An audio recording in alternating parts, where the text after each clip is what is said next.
What's going on, my fitness seekers all over the world? khpfitness here with another video for you.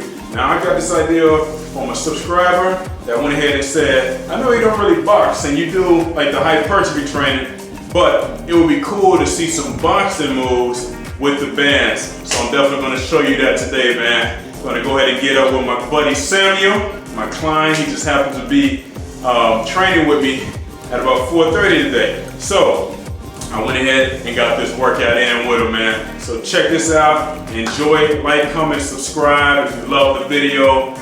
Get the notifications by hitting the bell. And let's get on into it, guys.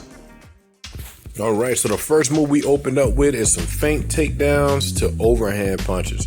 So did 25 reps on each one to really work those shoulders, work the motion. And you know, as you do it in repetition of rounds, you get used to the move as you do it over and over. Because that's the move that you want to do here. Whenever you're trying to fake somebody out, you fake like you're going for a takedown, overhand right, they drop those hands, knockout time. You know how that goes.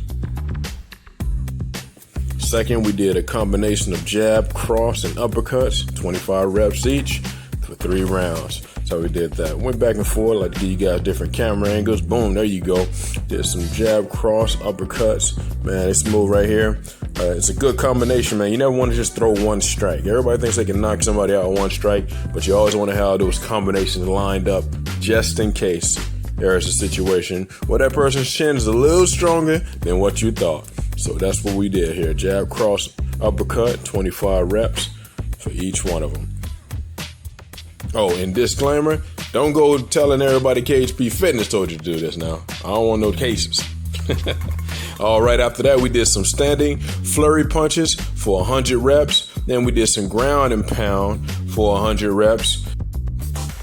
And then after that, we followed up with some kneeling upward punches for 100 reps as well. Going back and forth, want to give you that side by side, show you all that pain and pressure that we're going through. Man, now as you get through about 10 of these, even 15, that burning starts to really get you over time. And you will see, man, I wanted to give you guys a little reaction at the end of the video just to show you how much it hurt. So I hope you enjoyed.